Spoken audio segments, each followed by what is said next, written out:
तो नमस्कार, हमारे चैनल में आपका स्वागत है। जैसा कि आपको पता है, हमने अपने चैनल में हिंदी व्याकरण चला रखी है, जिसमें हमने पहली यूनिट देखी थी और वो यूनिट आपको कैसी लगी कमेंट बॉक्स में जाके बताना। और सेकंड यूनिट हम चला रहे हैं वर्ण विचार। आज हम जानेंगे वर्ण विचार क्या होते हैं हिंदी के अंदर। तो चलो मित्रों, वर्ण विचार के बारे में पढ़ते हैं, ज़्यादा बात न करते हुए।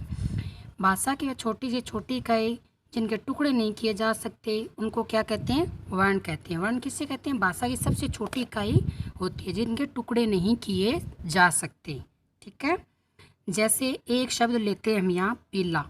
पीला शब्द के यदि टुकड़े किए जाते हैं तो वे कैसे होंगे? देखो, पी धन ला, यानी जो प्लस का सा निशान आपको दिखाई दे रहा है, इसको हिंदी में धन कहते हैं। तो पी धन ला।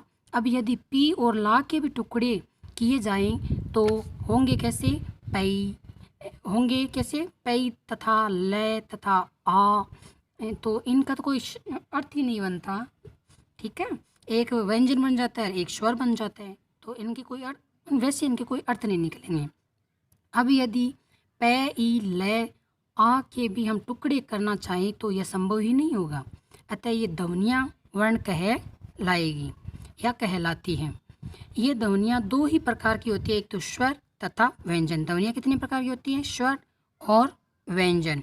वर्णों के मेल से शब्द बनते हैं, शब्दों के मेल से वाक्य बनता है और वाक्य के मेल से भाषा बनती है। देखो मित्रों, कितनी अच्छी लाइन आई है कि वर्णों के मेल से शब्द बनते हैं, शब्दों के मेल से वाक्य बनता है तथा वाक्य के मेल से भाषा बनती है। तो आप जैसे क्वेश्चन बना लो, वर्ण किससे कहते हैं? वर्णों नहीं, शब्द किससे कहते हैं? वर्णों के मेल से क्या है? शब्द बनते हैं। और वाक्य कैसे बनते हैं? तो वाक्य शब्दों के मेल से बनते हैं। और भाषा किससे कहते हैं? तो वाक्यों के मेल से भाषा बनती है। तो ऐसे ही हिंदी जो बनती है, ये कड़ी बाई कड़ी चलती रहती है। इन सब का एक पार्ट होता है, एक भाग कुछ नहीं है, इसमें सारे पार्ट ही मिलके हिंदी का विकसित रूप हुआ और हिंदी व्याकरण ही ऐसे ही आगे चलती है, जिसकी पहचान बहुत ही अच्छी तरह से हमें देखते हैं। अतः वर्ण ही भाषा का मूल आधार है, यानी वर्ण ही है जो भाषा का मूल आधार होता है। बिना वर्णों की भाषा भी नहीं बनती है। हिंदी में वर्णों की संख्या कितनी है? 44। मुंह से उच्चारित होने वाली ध्वनियों और लिखे जाने वाले इस लिपि चिन्हों यानी वर्णों को दो भागों में बांटा जा सकता है। यानी मुंह से जो उच्चारित करते हैं हम, जो ध्वनियाँ हैं, और जो उन ध्वनियों पे हम चिन्ह लगाते हैं जिसको लिपि कहते हैं, उनको भी दो भागों में बांटते हैं। क्या बोलते हैं? स्वर और व्यंजन। क्या होता है? स्वर और व्यंजन। अब पढ़ते हैं स्वर। स्वर किसे कहते हैं? जो वर्ण बिना किसी दूसरे वर्ण की सहायता से बोले जाते हैं वे स्वर कहलाते हैं। यानी किसी का बगैर सहारा लिए हुए जो वर्ण हम बोलते हैं, मुंह से उच्चारित करते हैं, उसी को ही स्वर कहते हैं। जैसे ए, आ, ई, ऊ, री, ए, ऐ, ओ, औ। ये हैं कितने हैं? 1 2 3 4 5 6 7 8 9 10 11, यानी 11 स्वर होते हैं। हिंदी के अंदर कितने स्वर होते हैं? 11 होते हैं। इस आगे देखो मित्रों, आगे देखो, ये सभी ध्वनियाँ ऐसी है जिनका उच्चारण बिना दूसरी ध्वनि के किया जाता है। ए, ई, ऊ तथा री मूल स्वर होते हैं। यानी मूल स्वर कितने होते हैं? 4 होते हैं। ए, ई, ऊ और री। ये चारों क्या होते हैं? ये मूल स्वर होते हैं। ये ह्रस्व स्वर है क्योंकि इनके उच्चारण में दीर्घ स्वरों से कम समय लगता है। ह्रस्व और दीर्घ दो स्वर होते हैं, जिनमें ह्रस्व स्वर में क्या आता है? उच्चारण करते समय जो हमारी ध्वनि समय होता है उसका समय कम होता है, और दीर्घ में ध्वनि समय क्या है? ज़्यादा लगता है। उसके बाद आगे देखो मित्रों, इनमें री का हिंदी में शुद्ध प्रयोग नहीं होने के कारण इसमें कैसे होता है? री के उच्चारण यानी री धन रै ई के उच्चारण के रूप में प्रयुक्त होने लगा है। तो ये ज़्यादा कोई विशेष वैसे काम में नहीं लेते हैं, इसको तोड़ मरोड़ के इस शब्द को, इस वर्ण को काम में लेते हैं।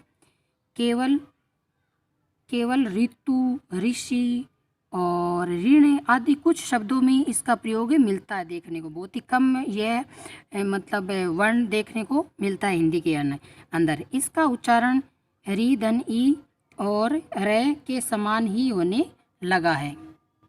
पहले तो क्या था, बोलने में थोड़ी कठिनाई होती थी, इसीलिए इसको तोड़ तोड़ के बोलने लगे हैं। अब हमें स्वर के भेद जानेंगे। स्वर कितने प्रकार के होते हैं? ह्रस्व स्वर और दीर्घ स्वर, दो प्रकार के स्वर होते हैं, इनके दो ही भेद होते हैं। ह्रस्व स्वर जिन स्वरों के उच्चारण में अपेक्षाकृत कम समय लगता है उसको ह्रस्व स्वर कहते हैं। ये 4 होते हैं, ए, ई, उ और री। ह्रस्व स्वर कितने होते हैं? 4 होते हैं। यह स्वर का भेद होता है। और इसके कौन कौन से होते हैं? ए, ई, उ, री। उसके बाद दीर्घ स्वर जिन स्वरों के उच्चारण में मूल स्वरों से दुगना समय लगता है उसको दीर्घ स्वर कहलाते हैं, यानी दीर्घ स्वर कहते हैं। ये 7 होते हैं। कौन कौन से? दीर्घ स्वर तो 7 होते हैं, ह्रस्व स्वर 4 होते हैं। 7 कौन कौन से होते हैं? आ, ई, उ, ए, ऐ, ओ, औ। ये 7 दीर्घ स्वर होते हैं मित्रों। अंग्रेजी के औ स्वर का भी प्रयोग हिंदी में होने लगा, जैसे डॉक्टर, कॉलेज। जैसे डॉक्टर, कॉलेज, ये जो औ है ये आपको दिखाई दे रहा है। यहाँ मेरा पेन देखो, यहाँ पेन की नोक, ये भी हिंदी में काम में लेने लगे हैं। पहले इसको हिंदी में काम में नहीं लेते थे। तो ये थी मित्रों मतलब वर्ण विचार की पहली जो सीढ़ी स्वर। अब हम पढ़ेंगे व्यंजन के बारे में। देखो धीरे धीरे पढ़ेंगे तभी हमें अच्छा लगेगा और आसानी से समझ पाएंगे। अब हम पढ़ते हैं व्यंजन। जो वर्ण या अक्षर स्वरों की सहायता से बोले जाते हैं उनको व्यंजन कहते हैं। मूल रूप से व्यंजन स्वर रहित होते हैं। अब देखो स्वरों पे डिपेंडेड होते हैं, ये कौन है?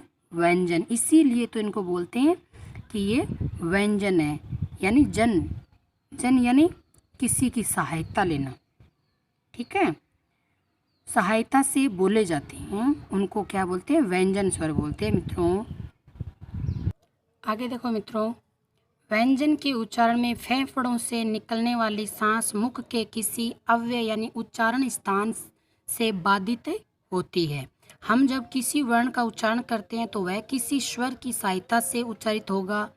देखो व्यंजन क्या होता है, जब हम बोलते हैं तो हमारे फेफड़ों के द्वारा जो सांस निकलती है उसमें अकेला व्यंजन नहीं बोला जाता है, उसको स्वर की आवश्यकता ही पड़ती है, तभी जाके वो हमारी जो ध्वनि है ये बाहर अपने मुख से निकलती है, वरना निकलती नहीं है, अंदर अंदर ही हमें बोलते रहते हैं। जब हम किसी वर्ण का उच्चारण करते हैं तो वह किसी स्वर की सहायता से उच्चारित होगा। जैसे पै का उच्चारण करते वक्त हम पै धन ए की सहायता से उच्चारित होगा, यानी इसमें पै के साथ ए मिला हुआ होता है।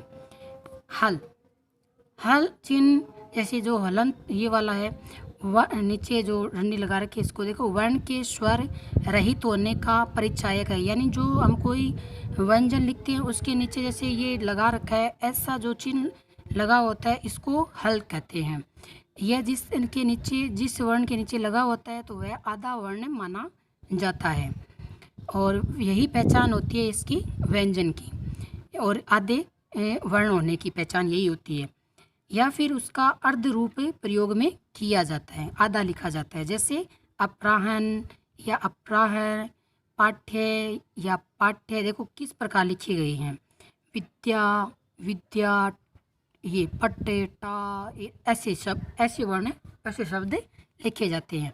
हिंदी व्यंजन किस प्रकार है, देखो कै ख ग ग ड च छ ज झ य ट ठ ड ड ढ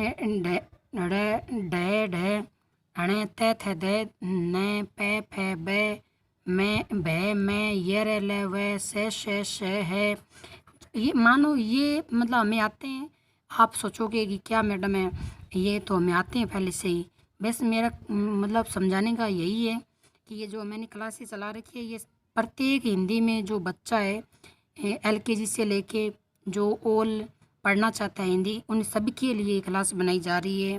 तो सबके लिए तो आपको पता ही है, इसी प्रकार बता सकते हैं कि ये बच्चों देखो कै आधा है, खे आधा है, देखो गै आधा है, ऐसे करके मैं बता सकती हूँ और ऐसे ही समझ में आएगा, वरना समझ में नहीं आएगा। बड़े सबको तो आ जाता है लेकिन छोटे वाले को नहीं आता है, तो ये वीडियो सभी के लिए इक्वल बनाया जा रहा है।